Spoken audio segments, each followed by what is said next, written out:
오늘은 이제 실천적 그리스도인들 11번째 시간인데요. 이제 마지막 시간입니다. 2023년 우리 교회 표어가 실천적 그리스도인이 되라 였습니다. 실천적 그리스도인이 어떤 사람이었을까요? 우리가 몇 주 동안 또 몇 달 동안 이 부분에 대해서 아주 오랫동안 나누었는데요. 잘 기억하고 계시겠죠? 실천적 그리스도인이란 어떤 사람일까요?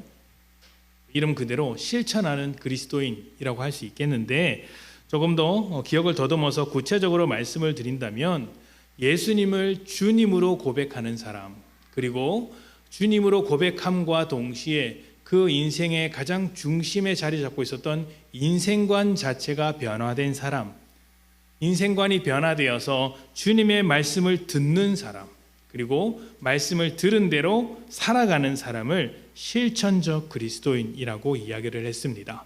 나더러 주여 주여 할 뿐만 아니라 주님의 말씀대로 행하는 사람이라고 할 수 있겠죠.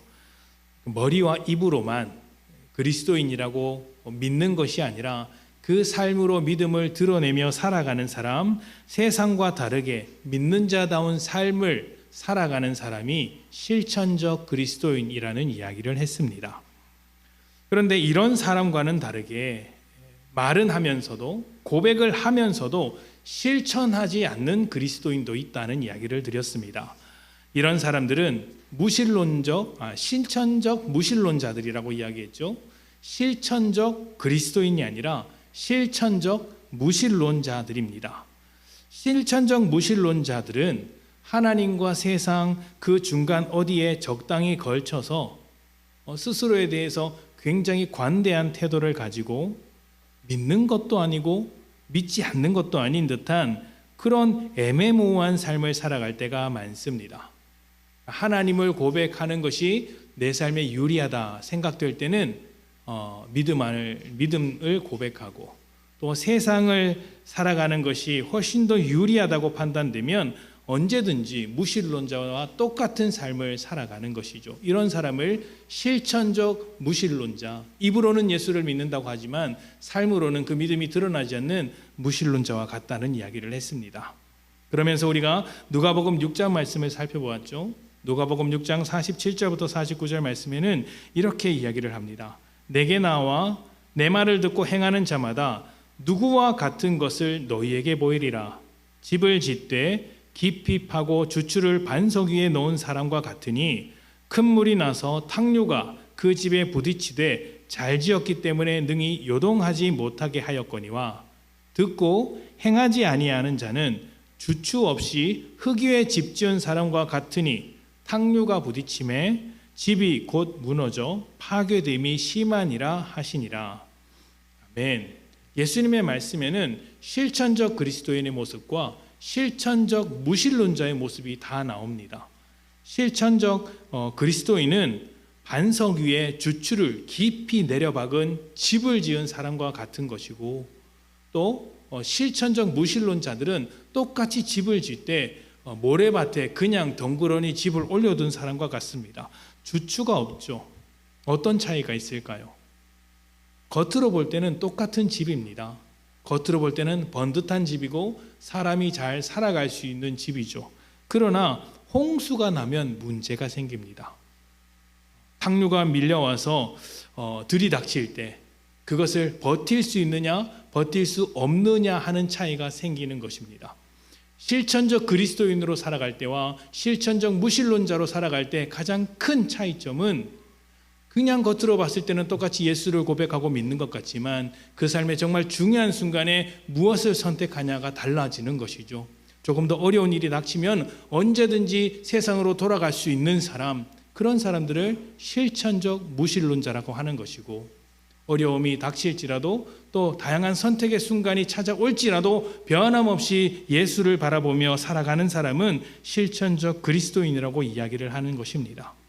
그러니까 실천 없이 말만 하는 사람은 세상의 거센 물결에 쉽게 휩쓸려 가겠지만, 실천하는 그리스도인은 아무리 거센 물결이라 할지라도 이겨내면서 무너지지 않는 믿음으로 살아낼 수 있다는 것이죠. 우리는요, 이 점을 절대로 가볍게 생각해서는 안 됩니다. 믿음은 경력도 아니고 많이 아는 것도 아닙니다. 얼마나 실천하느냐에 따라 결정되는 것입니다. 많이 아는 것도 중요하죠. 이제 교회 생활을 오래 한 것도 이제 중요합니다. 교회 생활을 오래 한 사람일수록 이제 나름대로 신앙의 경험이라든지 어떤 파도를 많이 겪었기 때문에 그래도 이제 이해되는 측면이 있죠. 또 많이 알면, 또 깊이 있게 알면 주님의 뜻을 조금 더 정확하게 분별하는 데 도움이 됩니다. 그러나 때때로 그러한 것들이, 그러니까 내 신앙의 경력이나 내 신앙의 지식이 변명거리가 되어서 내 실천을 가로막는 경우도 굉장히 많습니다. 이렇게 해서는 안 되고 저렇게 해서는 안 되고, 또 성경에는 이렇게 이야기를 했고 이렇게는 하지 말라고 했어. 저런 경우도 있으니까 나는 굳이 이렇게 할 필요 없어. 이렇게 다양한 이유와 사례를 들면서 해야 할 이유보다는 하지 말아야 할 이유를 더 적극적으로 찾는다는 것이죠. 모태신앙을 보고 못하는 신앙이라고 말하지 않습니까? 경력이 중요한 것이 아니라 그 신앙의 크기와 상관없이 얼마나 실천하면서 살아가느냐가 중요한 것이죠. 이렇게 될 때는 오히려 아는 것이 그리스도인으로서 살아가는데 큰 방해가 되는 경우가 많습니다. 훌륭한 예술품은 비평가의 입이 아니라 작가의 손에서 탄생됩니다. 비평가의 역할도 있습니다. 그러나 작가가 없으면 예술품은 존재할 수가 없죠. 아무리 훌륭한 비평가라 할지라도 작가보다 훌륭할 수 없는 것이죠. 비평가는 말로만 끝나지만 작가는 만들어내는 사람이기 때문입니다. 많이 아는 것도 중요하겠지만 또 하나님을 알고 하나님의 뜻을 아는 것도 중요하겠지만 그것이 아는 것으로만 끝나서는 안 됩니다. 정말 알고 있다면 실천하지 않을 수 없기 때문이죠. 내가 알고 있는 것은 실천하는 것으로 완성됩니다. 마태복음에는 밭에 숨겨진 보화에 관한 이야기가 있습니다. 천국이란 밭에 숨겨진 보화와 같아서 그것을 아는 사람은 자기의 모든 것을 팔고서라도 밭을 산다라는 이야기죠. 당연히 그렇게 할 것입니다. 아무도 알지 못하는 저 공터에 나만이 알고 있는 보화가 숨겨져 있다면 내 모든 것을 투자해서 그 공터, 그 밭을 사려고 하지 않겠습니까? 하나님을 아는 것도 똑같습니다. 죄로 가득한 이 세상 가운데서 진리의 가치를 알고 있다면 그 진리를 따라 살아갈 수밖에 없죠. 또 그 진리를 놓치지 않으려고 안간힘을 쓸 것입니다. 그래서 우리는 하나님을 알되, 하나님의 뜻을 알되, 내가 가지고 있는 여러 가지 지식 중에 하나로서 아는 것이 아니라 나를 이끌어가는 삶의 기준이자 지혜로서 내 삶의 방향을 결정하는 어떤 시금석으로서 알아야 하고, 그 기준에 따라, 그 방향에 따라, 그 지혜에 따라 살아갈 수 있어야 하는 것입니다. 내 필요에 따라 끌어다 쓰는 지식이 아니라 내 방향을 결정하는 지혜로서 주님을 아는 지식을 사용해야 한다는 것이죠. 지난 10주간 우리가 살펴보았던 수많은 초대교회의 성도들이 그렇게 했습니다. 그들은 예수를 만나서 변화된 인생관을 바탕으로 실천하는 그리스도인들이었습니다. 세상과 충돌할지언정 하나님의 뜻대로 살아가는데 주저함이 없었고 오히려 그 앞을 가로막는 시대를 변화시키는 자리까지 나아갔습니다. 그것이 그들의 믿음이었죠. 한 사람씩 한번 생각해 볼까요? 먼저 우리가 맨 처음 나누었던 베베 자매가 있습니다. 그녀는 여성이면서도 겐그레아 교회의 일꾼이었습니다. 뿐만 아니라 지도자였죠. 그 당시 여성의 사회적 위치를 생각해 볼 때 그 교회의 일꾼이자 지도자로 불렸다라는 것은 아주 대단한 헌신을 보여주었기 때문에 가능한 일이었습니다.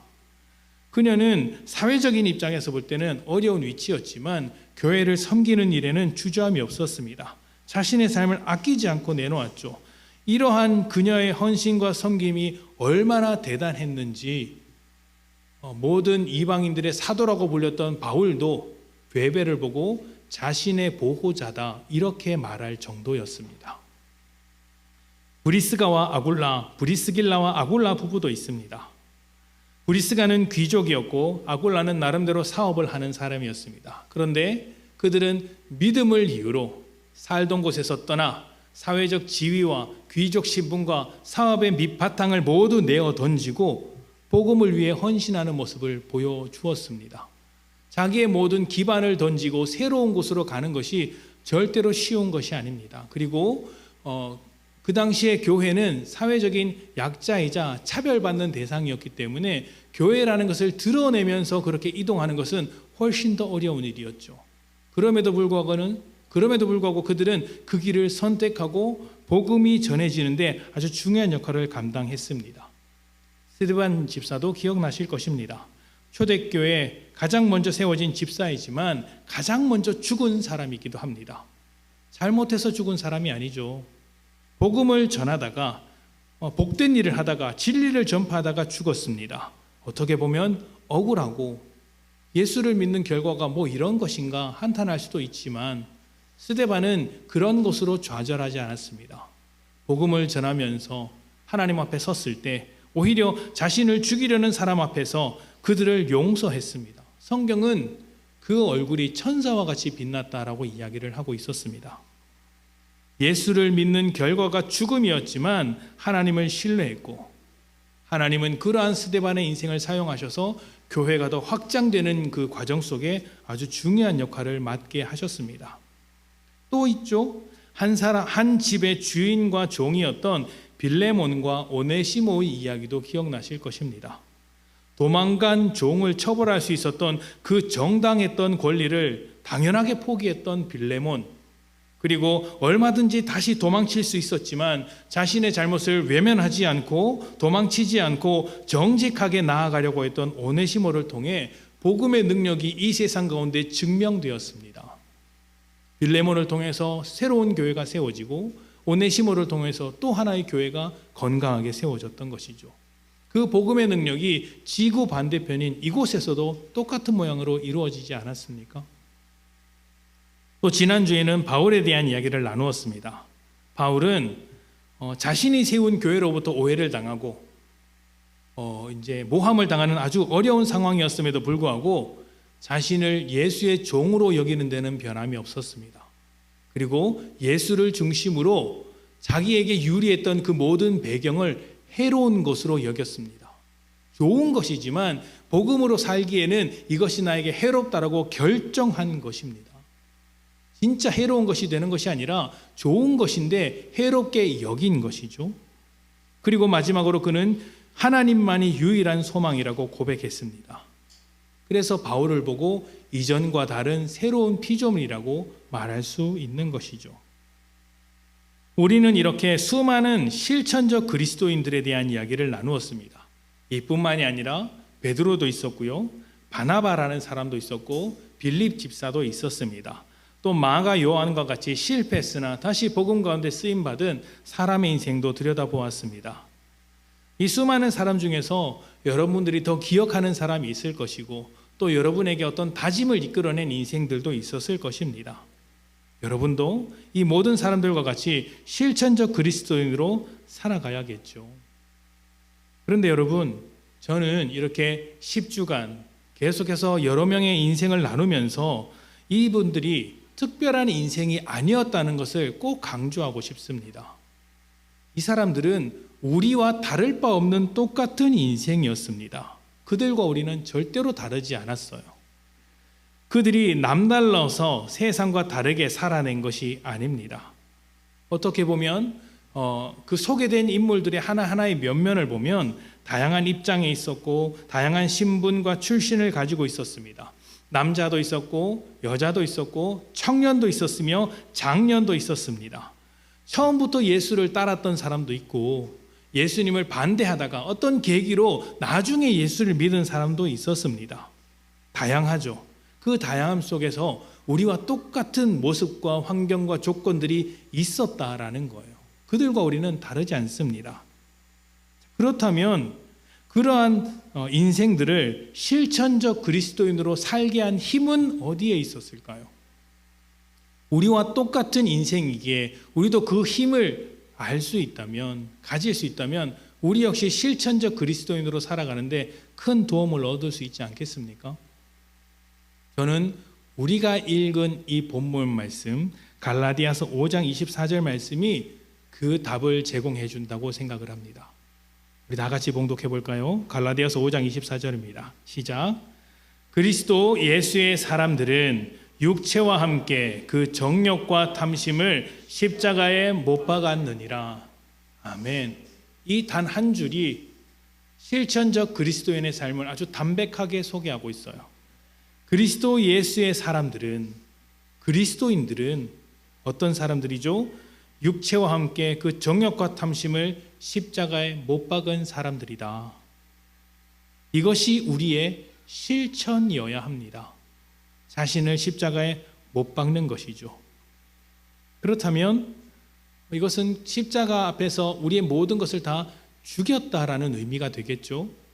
예수님께서 십자가에 죽으신 것처럼 우리의 탐심과 정욕도 육체와 함께 다 못 박아 죽었다. 죽은 것으로 끝일까요? 살아난 것은 없을까요? 있겠죠. 조금 더 말씀을 확장시켜서 보겠습니다. 갈라디아서 5장 19절부터 24절입니다. 19절부터 24절까지의 말씀을 교독하도록 하겠습니다. 마지막 24절은 함께 읽고요. 19절입니다. 육체의 일은 분명하니 곧 음행과 더러운 것과 호색과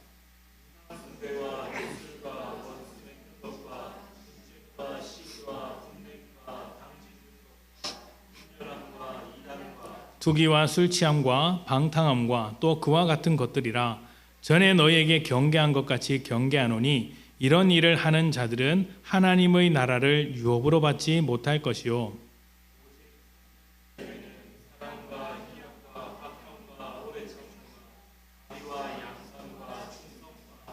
온유와 절제니 이 같은 것을 금지할 법이 없느니라. 그리스도 예수의 사람들은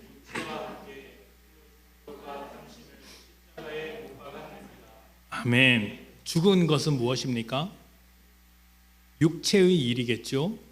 그럼 산 것은 무엇이겠습니까? 성령의 열매겠죠. 이 말씀을 보면 육체의 일과 성령의 열매 이렇게 분리되어서 나옵니다. 예수의 사람들에게 있어서 죽은 것은 육체의 일이고 새롭게 태어나는 것은 성령의 열매라는 것이죠. 자, 그런데 여러분, 왜 이 말을 육체의 일과 성령의 일로서 말하지 않고 육체의 일과 성령의 열매라고 했을까요? 이 두 개를 비교시키면서 설명을 하려면 육체의 일과 성령의 일 이렇게 말하는 것이 훨씬 더 잘 어울리지 않습니까?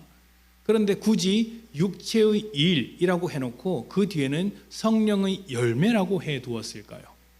게다가 지금 우리가 번역된 성경을 보기 때문에 정확하진 않는데 육체의 일이라고 할 때는 이것이 복수입니다. 그러니까 정확하게는 육체의 일들이죠. 그런데 성령의 열매라고 할 때는 단수입니다. 성령의 열매 딱 한 가지를 말하고 있는 거예요. 무슨 차이가 있을까요? 분명히 이 두 가지는 똑같이 비교하는 것인데 무슨 차이가 있길래 복수와 단수 그리고 일과 열매 이렇게 구분지어서 설명하고 있을까요? 먼저 여기서 육체의 일들이라는 것은 사실 예수님께서 삶의 주인이 되지 않았을 때 그 인생들이 할 수 있는 모든 것을 말하고 있는 거예요. 자기가 주인이니까 어떤 방향성 없이 자기가 원하는 대로 이것저것 정욕에 따르는 삶을 살게 되어서 복수로서 나타내는 것입니다. 그래서 일들이라고 하는 거예요. 내가 주인이다 보니 이것도 하고 저것도 하면서 육체로서 수많은 일을 하게 된다. 그런데 그 결과가 무엇이죠? 하나님의 나라를 유업으로 받지 못하는 일에 불과하다는 것이죠. 반면 성령의 열매는 누가 주체입니까? 내가 주체가 아니라 성령님이 주체이고 주님께서 주체입니다. 내가 주체가 아니죠. 내가 해야 할 일은 딱 한 가지라는 거예요. 성령의 열매는 그 뒤에 쭉 9가지 열매로서 설명이 되고 있지만 이것이 단수로서 소개되고 있는 것은 내가 해야 될 것은 딱 한 가지라는 거예요. 무엇입니까? 성령님께서 나를 통해 열매를 맺으시는 것을 기다리는 것. 그거 하나밖에 없는 거예요. 그런데 그 열매를 기다리는 것이 마냥 아무것도 안 하면서 기다리는 것이 아닙니다. 어떤 적극적인 삶을 동반하는 기다림인 거예요. 말씀을 한번 봅시다. 갈라디아서 6장 7절부터 8절입니다. 갈라디아서 6장 7절부터 8절. 앞에서 성령의 열매에 대한 이야기를 해놓고 그렇게 성령님께서 우리의 삶을 통해서 열매를 맺으실 것이다라고 이야기를 해놓고 뒤에 와서 무엇을 요구하고 있는지 한번 봅시다. 6장 7절과 8절 우리 함께 읽어봅시다. 시작. 스스로 속이지 말라. 하나님은 업신여김을 받지 아니하시나니 그대로 거두리라. 자기의 육체를 위하여 심는 자는 육체로부터 썩어질 것을 거두고 성령을 위하여 심는 자는 성령으로부터 영생을 거두리라. 아멘. 우리는 자기가 주인이 되어서 자신의 것을 심는 것과 성령을 위하여 심는 것을 두고 선택하는 자리에 있습니다. 그래서 말씀을 이야기하는 거예요. 너희가 성령의 열매를 맺어야 하니 성령으로 심으라. 성경은 이 농사 짓는 농부의 그림을 자주 들어서 이제 우리에게 복음에 대한 내용을 설명을 합니다. 이런 것이죠. 농부가 씨앗을 심고 물을 주고 이렇게 나무를 키워 가는데 그 씨앗이 뿌리를 내리고 싹이 자라게 하는 건 농부의 힘입니까? 씨앗의 힘입니까? 씨앗이 자라는 것이죠. 물을 주어도 뿌리를 내리는 것은 씨앗이 내리는 것입니다. 잎사귀를 틔우고 열매를 맺는 것도 씨앗이 그렇게 하는 것이죠. 농부가 하는 게 아닙니다. 농부는 물을 줄 뿐입니다. 그 이야기를 하고 있는 거예요. 성령을 따라 적극적으로 심는 것이 우리의 실천이지만 그런 우리의 실천을 통해 열매를 맺으시는 분은 성령님이라는 것이죠. 우리의 실천이 지금 당장 결실을 맺지 않는다고 해서 좌절할 필요가 없는 것도 바로 여기에 있습니다. 육체의 일은 하나님의 나라를 유업으로 받지 못하지만 그것밖에 매달릴 수밖에 없어서 계속해서 육체의 일을 할 수밖에 없고 또 그 안에서 열매 맺지 못하는 삶을 보면서 좌절하겠지만 우리는 그렇지 않다는 거예요. 왜냐하면 우리의 열매는 궁극적으로 하나님께서 이루어 가는 것이기 때문입니다. 성령님을 신뢰하며 꾸준히 심고 성령의 열매를 기다리는 것이죠. 이렇게 이해하면 좋을 것 같아요. 바울은 예전에 고린도 교회와의 이야기에서 이렇게 설명한 적이 있습니다. 나는 심었고 아볼로는 거두었으니 자라게 하시는 분은 누구시라고요? 하나님이시라고. 하나님께서 그 나무를 키워 가신다. 하나님께서 그 열매를 맺으신다라고 이야기한 적이 있습니다. 바울이 심었으나 바울이 자라게 하는 것 아니고 아볼로가 물을 주었으나 아볼로가 자라게 한 것이 아니었다. 하나님께서 교회를 세워 가셨다라고 고백하고 있는 것이에요. 그것과 마찬가지로 우리가 성령으로 심을 때 우리 안에 있는 그 성령의 씨앗으로 말미암아 하나님께서 열매를 만들어 내신다. 우리는 어떻게 해야 됩니까? 날마다 성령으로 심는 것이에요. 심는 것이에요. 심는 대로 거두는 것은 너무나도 당연한 이치입니다. 성령으로 심으면 성령의 열매를 거둡니다. 육체의 것을 심으면 육체의 일을 할 뿐이죠. 우리는 이 둘 사이에서 선택을 하는 거예요. 애매모호한 데 걸쳐 있는 자리는 없습니다. 육체의 일을 하면서 성령의 열매를 거둘 수 없습니다. 그렇게 되면 하나님을 업신여기는 것이고 하나님을 속이려 드는 것에 불과한 것이죠. 세상은 절대로 이런 선택을 할 수 없습니다. 세상은 성령으로 심는다는 것 자체에 대한 개념이 없어요.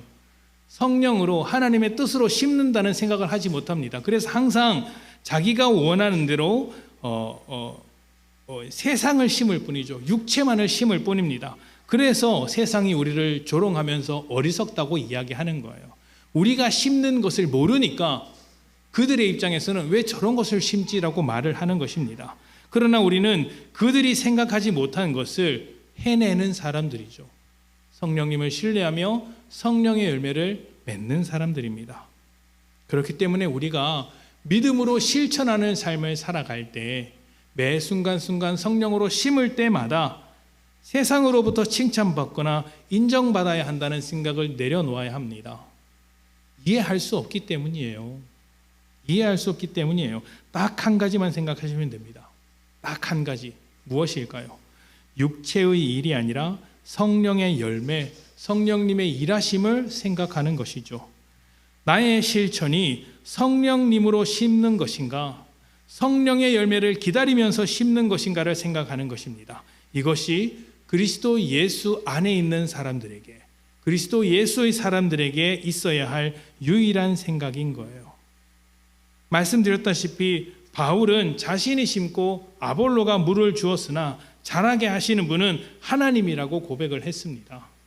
씨앗을 심고 물을 주는 것은 사람이 하는 일일지 모르겠지만 그것이 싹을 트고 열매를 맺기까지 자라는 것은 하나님께서 하시는 일입니다. 씨앗이 하는 일이죠. 성령으로 심었으면 성령님께서 하시는 일이고 복음을 심으면 복음이 하는 일입니다. 우리는 심을 따름이죠. 성령으로 심는 것이란 그런 의미인 거예요. 그래서 우리가 살아가는 모든 곳에서 성령으로 심는다면 그곳에서는 반드시 성령의 열매가 나타납니다. 여러분의 가정에 복음을 심고 성령으로 심는다면 그곳에는 복음의 결실이 나오고 성령의 열매가 나타납니다. 직장에서 성령을 심으면 성령의 열매가 나타납니다. 교회도 마찬가지죠. 교회에서 성령의 열매를 심어야 성령의 열매가 나타나겠죠. 그러나 우리가 기억해야 하는 것은 우리가 열매를 맺는 것이 아니라 성령님께서 열매를 맺는다는 사실입니다. 우리가 성령으로 심때 성령님께서 열매를 맺을 때까지 꾸준히 물을 주며 성령 안에서 살아가는 것이 필요하다는 것이죠. 성령님께서 우리의 실천을 통해 열매를 맺을 것입니다. 그것이 우리가 지난 10주간 살펴보았던 실천적 그리스도인의 삶이었습니다. 여러분, 그 한 사람 한 사람의 인생이 겨우 30분, 겨우 1시간 이 정도의 시간에 다 훑어보았지만 그들의 인생 전체를 한번 들여다보십시오. 10년이었고 20년이었고 30년이었어요. 1시간 30분 만에 그렇게 결실을 맺은 게 아니라 평생에 걸쳐서 그 성령의 결실이 나타나는 인생이었습니다. 이것을 줄여서 설명하니까 1시간이었지 한 번에 그렇게 결실을 맺은 게 아닙니다. 신앙의 결실이라는 것은 하나님의 때까지 기다려야 하는 것이죠. 그 때를 우리가 감히 이해할 수 없지만 우리는 하나님을 신뢰하기에 그 신뢰하는 하나님을 바탕으로 여전히 성령으로 심는 것입니다. 하나님께서 어떻게 일하실까요? 어떻게 하나님께서 일하시는 것을 알 수 있습니까? 옆을 보십시오. 옆에 변화된 사람들이 있지 않습니까? 여러분들이 예수를 믿었지 않습니까? 우리 교회 안 다닐 때보다 다닐 때보다 다니는 게 좀 낫지 않습니까? 그래도? 감사합니다. 낫잖아요. 우리 안에서 극적인 변화가 일어나지 않았을지 몰라도 어느새 우리는 하나님을 기대고 있고 하나님께 붙들린 인생을 살고 있으며 이 자리에서 예배를 드리고 있습니다. 세상 사람들은 이해하지 못하지만 성령님께서 우리의 심령 가운데서 일하고 계시다는 것이죠. 이러한 하나님의 일하심을 신뢰하며 꾸준히 성령으로 심어 나가는 것이 우리가 해야 할 일입니다. 가정에 극적인 변화가 없다고 해서 좌절할 이유가 없어요. 직장에서 여러분 홀로 외로이 신앙생활을 하고 있다고 해서 슬퍼하지 마십시오. 꾸준히 성령으로 심으십시오. 홍수가 밀려올지라도 그렇게 심는 사람은 결실을 거둡니다. 이 교회가 더 거룩한 공동체가 되기 위해서는 우리 각자가 성령으로 심어야겠죠. 제가 교회를 부흥시키는 사람이겠습니까? 제가 여러분에게 은혜를 끼치는 사람이겠습니까? 저는 이번 주도 이제 스스로 저 사무실 골방에 갇혀서 고백을 했습니다. 야, 난 정말 못난 사역자구나. 저 사무실에 앉아서 맨날 그 생각만 하고 있는 거예요. 맨날 그 생각만 하고 있는 거예요. 이제 약간 이제 샜는데 제가 이제 아차 싶어서 빨리 설교가 끝나기 전에 말씀을 드려야 될 것 같아요. 우리 협력하는 교회 목사님이 계시죠. 이제 계룡과 내포 또 이제 전국에 많이 있지만 대표적으로 계룡 늘사랑교회, 내포 늘사랑교회 있습니다. 내포 늘사랑교회가 이제 이번 주가 7주년이었다고 합니다. 제가 어제 통화를 하면서 반드시 광고 시간에 광고를 하겠다 이야기를 했는데 안 했어요. 지금 하는 겁니다. 그래서 어제 그 7주년 감사 예배를 드리고 또 임직자 안수 집사님 호칭 장로를 세웠습니다. 이제 그러면서 이제 좀 오랫동안 통화를 했는데 통화를 듣다 보니 이제 물론 이제 저보다는 연배라고 해봤자 1살 형이니까요. 이제 목회 경력도 더 많고 또 이제 훨씬 더 목회를 잘하시는 분이라서 그분의 목회 이야기를 이렇게 잠깐이라도 들으니까 내가 정말 못하는 사람이구나 이걸 또 느끼는 거예요. 또 느끼는 거예요. 그래서 또 주님 앞에 회개하면서 이제 또 한번 굴렀죠. 속상합니다. 그럼에도 불구하고 우리에게 소망이 있는 이유가 무엇입니까? 이 교회의 주인은 제가 아니라는 것에 있습니다. 이게 얼마나 감사합니까? 하나님께서 교회의 주인이라는 것이죠. 그래서 여러분 제가 마음에 안 드시면 하나님께 따지시면 됩니다. 왜 저런 목사를 우리 교회에 세우셔서 주님 뭔가 좀 은혜를 더하셔서 우리 목사님 더 잘하게 해주십시오. 기도하시고 영 못마땅하시면 저한테 슬쩍 한마디 던지시면 됩니다. 제가 납작 엎드립니다. 제가 주인이 아니라는 것을 너무나 잘 알기 때문이죠. 그러니까 교회는 성령으로 심어야 하는 공동체입니다. 제가 심는 게 아니에요. 성령이 자라게 하시는 공동체죠. 여러분 한 사람 한 사람을 제가 목자로서 말씀을 전하고 가르치고 있지만 결국 여러분의 인생을 누가 책임집니까? 하나님께서 책임지지 않습니까? 그러니 여러분 성령으로 심어야 하는 거예요. 여러분 삶에 그 복음이 떠나지 않도록 매일매일 심는 것이 필요합니다. 그렇게 될 때 우리의 능력이 아니라 하나님의 능력이 날마다 복음을 심는 우리의 실천을 통해 성령의 열매를 만들어내는 것이에요. 우리는 예수의 사람들입니다. 그리스도 예수의 사람들입니다. 예수의 사람답게 성령으로 심는 실천적 그리스도인이 되도록 합시다. 지금 당장 결실이 안 보일 수 있습니다. 그러나 여러분보다 하나님께서 훨씬 더 이제 안절부절하고 계세요. 또 하나님께서 일하실 것입니다. 하나님께서 여러분의 마음을 아실 거예요. 그러니 꾸준히 실천적 믿음을 가지고 이 땅 가운데 성령으로 심어내시는 딱 한 가지만 생각하며 성령으로 심는 일에만 집중하는 귀한 성도님들이 되시기를 축복합니다. 아멘. 우리 함께 기도하도록 합시다.